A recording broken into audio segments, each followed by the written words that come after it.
I'm 73 years old, and there's something I spent most of my life avoiding. I didn't call it fear back then. I called it being careful, responsible, patient. Those words sounded better. They made my choices feel thoughtful instead of hesitant. They made inaction feel mature. But now, looking back with more years behind me than ahead of me, I can finally say it honestly. I was afraid. Afraid of discomfort. Afraid of conflict. Afraid of choosing wrong. Afraid of being seen trying. So I chose nothing. And that choice followed me longer than I expected. I want you to understand something right away. I wasn't lazy. I wasn't weak. I was functional. I showed up. I did what people expected. That's what made it hard to notice. Avoidance doesn't look like a disaster. It looks like a normal life. It looks like mornings where you get ready and go to work. It looks like conversations where you nod and keep things polite. It looks like plans you keep meaning to do someday. It looks like a calendar that stays full, but your heart stays quiet. And because nothing explodes, you assume you're fine. I was raised in a world where you didn't talk much about what you wanted. You did what needed doing. You kept your head down. You didn't make problems. If something bothered you, you swallowed it. If something scared you, you called it caution. If you felt uncertain, you told yourself you were being wise. No one sat me down and said, "Your life will be shaped less by what you do and more by what you avoid." I learned that the slow way. When I was younger, I thought avoidance was a small thing, a temporary pause, a way to let emotions cool down, a way to keep the peace, a way to stay safe. And it worked. That's the trap. When I was younger, avoidance felt like relief. If a conversation made my chest tighten, I postponed it. If a decision felt heavy, I told myself I'd come back to it later. If a dream felt risky, I convinced myself it wasn't practical. Every time I avoided something, I felt calm again. For a while. That's the part no one tells you. Avoidance works at first. It works because it gives you immediate comfort. It gives you the feeling that you didn't make things worse, that you didn't rock the boat, that you kept the peace. And peace feels good. But what you're really doing is training yourself. You're teaching your mind a lesson. You're telling it, whenever this feeling shows up, we run. And the more you practice running, the harder it becomes to stand still. I did that for years. I avoided phone calls I knew I should make. I avoided meetings where I needed to speak up. I avoided asking questions because I was afraid of the answers. I avoided trying new things because I didn't want to look clumsy. I avoided telling the truth when the truth might disappoint someone. Little by little, my world started organizing itself around what I would not do. That's a quiet thing people don't talk about. You don't just avoid one conversation. You start avoiding places where that conversation might happen. You start avoiding. I stayed in jobs that drained me because they were familiar. They paid the bills. They came with routines I understood.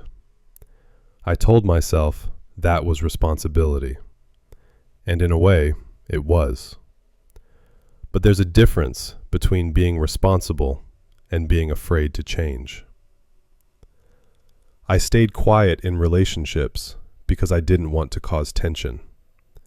I told myself silence was kindness. I thought I was being the easy person, the dependable person, the person who didn't bring problems home. But silence doesn't remove problems. Silence just delays them. And the delay changes you. You start carrying sentences in your chest. You start rehearsing conversations you never have. You start feeling lonely while sitting right next to someone.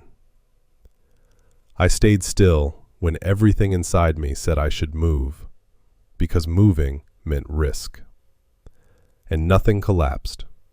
That's what made it dangerous. Bills got paid. Days passed. Life looked fine from the outside. There was no alarm, no warning sign that said, "You are slowly disappearing." There was no moment where everything fell apart. No big failure, no dramatic loss. Just a slow narrowing of my world. Year by year, my life got smaller. Not because I wanted less, but because I kept choosing comfort over truth. And comfort, when chosen often enough, becomes a boundary. It becomes the edge of your life. You stop asking new questions. You stop meeting new parts of yourself. You stop risking being seen. You can live like that for decades. You can be fine for decades.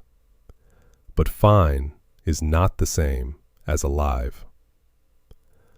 I used to tell myself, at least I'm not failing. I didn't understand that you can succeed at the wrong life. You can be admired and still feel empty. You can be employed and still feel trapped. You can be loved and still feel unknown. Because avoidance doesn't just keep you from pain, it keeps you from depth. And depth is where life becomes real. I remember sitting in a meeting one afternoon. My boss was describing a plan that I knew would fail. Not because I was brilliant, because I had seen it before. The same mistake dressed up in new words. I had a chance to speak. I could have raised a hand. I could have said, "I think we should rethink this." But I pictured the room turning toward me. I pictured someone rolling their eyes. I pictured the awkward silence after I spoke. So I said nothing. The plan failed. And later, someone even said, "Why didn't anyone mention the risk?" I wanted to say, I did notice. But noticing isn't enough if you never speak. That's the ugly truth. Avoidance lets you keep your dignity in the moment and then steals it later. Because later, you're not proud of your silence. You're ashamed of it. I did that at home, too. There were evenings when I could feel tension in the air. A simple question would have opened it up. A calm sentence could have changed the direction of the night. But I told myself, let it pass. So it passed. And then it passed again. And then, without realizing it, I remember one morning very clearly. I was sitting in my car, parked outside work, my hands resting on the steering wheel. The engine was running, the radio was off. I hadn't gone inside yet. I looked at my reflection in the windshield, and for a moment, I didn't recognize the man looking back at me.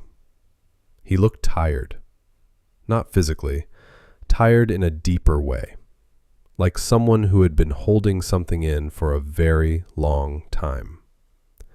That was the first time I asked myself a question I'd been avoiding for years. When did I stop choosing myself? I sat there longer than I should have.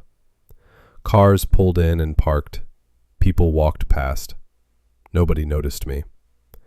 And I realized something that hit me like cold water. My life was running. The engine was on. But I wasn't going anywhere. Avoidance doesn't arrive loudly. It whispers. It says things like, "Now isn't the right time. Let's wait until things settle down.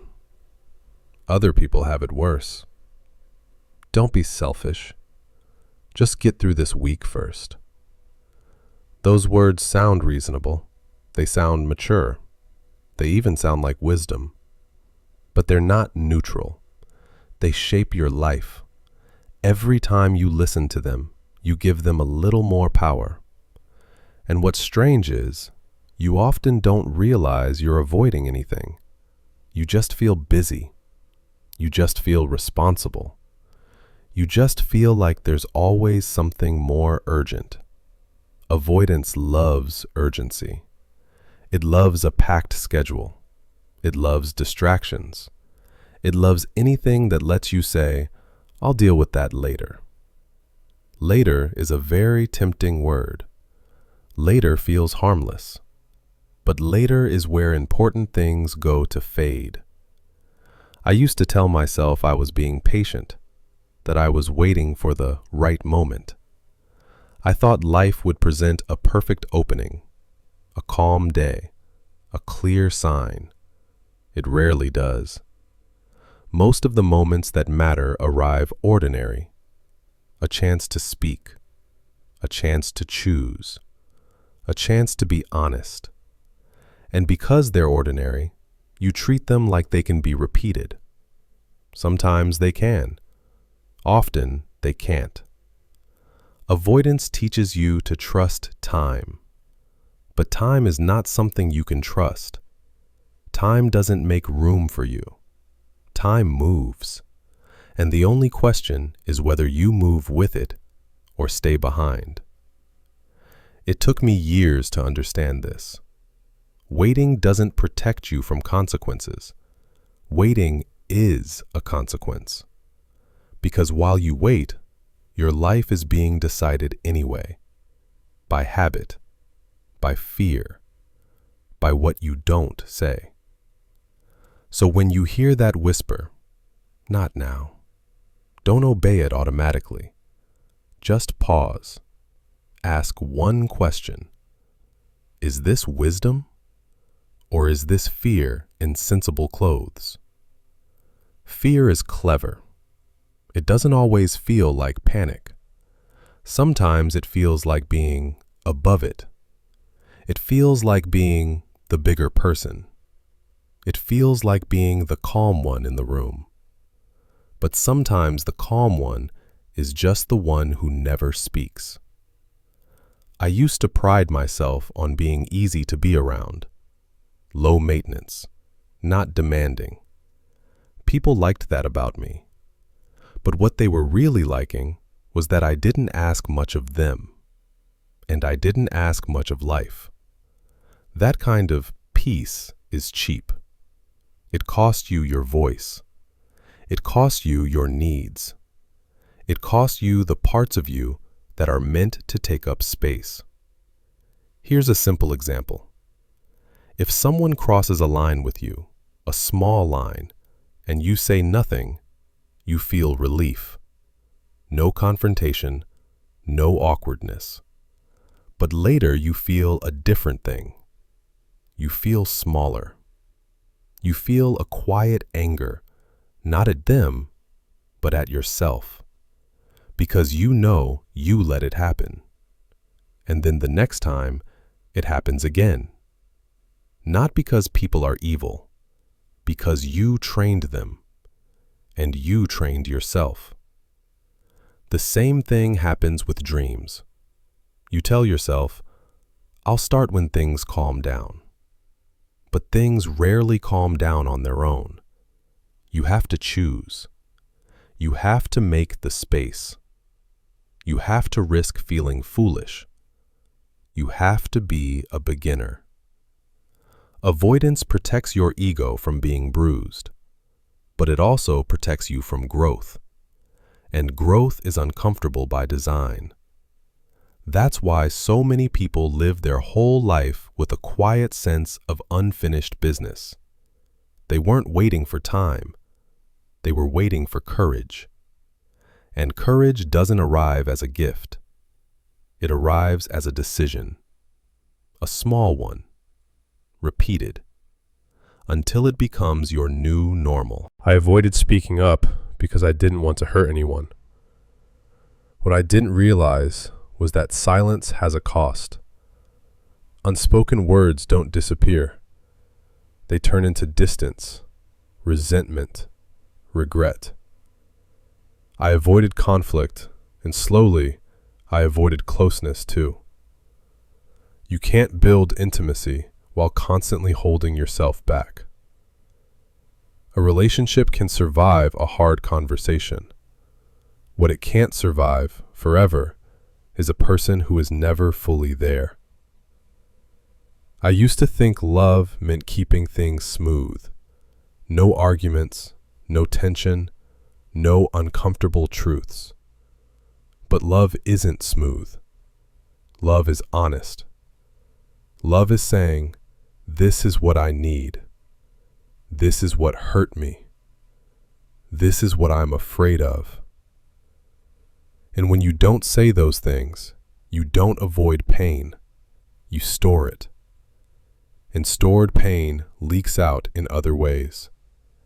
It leaks out as sarcasm, as coldness, as withdrawal, as pretending you're fine when you're not. I became skilled at fine. Fine was my mask. Fine let me avoid the risk of being rejected. Because that's what I was really afraid of. Not conflict, rejection. I was afraid that if I spoke honestly, I would be too much. So I made myself smaller. And I didn't notice the cost at first. The cost shows up later, when you realize people don't truly know you. They know the version of you that stays quiet. And you start to feel lonely, even in a room full of people. That loneliness is not a mystery. It's the echo of all the things you didn't say. If you want to feel close to someone, you have to risk being seen. There's no other way. And yes, it can be messy. But messy and real is better than calm and hollow. I learned that late. I hope you learn it earlier. I remember sitting at a kitchen table one night, across from someone I cared about. There was a problem between us. Not screaming, not dramatic, just a gap that had formed. I could feel it. All it would have taken was one honest sentence. But I told myself, don't start a fight. So I asked about the day. I talked about chores. I kept it polite. We went to bed with the problem still there. And the next day, because neither of us named it, the problem became normal. That's how distance grows. Not with one big argument, with 1,000 small silences. People think the opposite of love is hate. A lot of the time, the opposite of love is avoidance. It's refusing to show up fully. It's choosing comfort over connection. Because connection requires truth. And truth always carries some risk. If you tell the truth, the other person might not like it. They might disagree. They might judge you. But if you never tell it, you guarantee something else.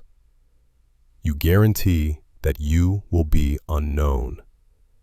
And being unknown for years is a quiet kind of grief. So if there is someone in your life you keep meaning to talk to. Don't wait for the perfect moment. The perfect moment rarely arrives. A quiet moment is enough. A simple sentence is enough. I need to tell you something. I've been holding this in. I don't want distance between us. Those words can change a life. Only if you say them.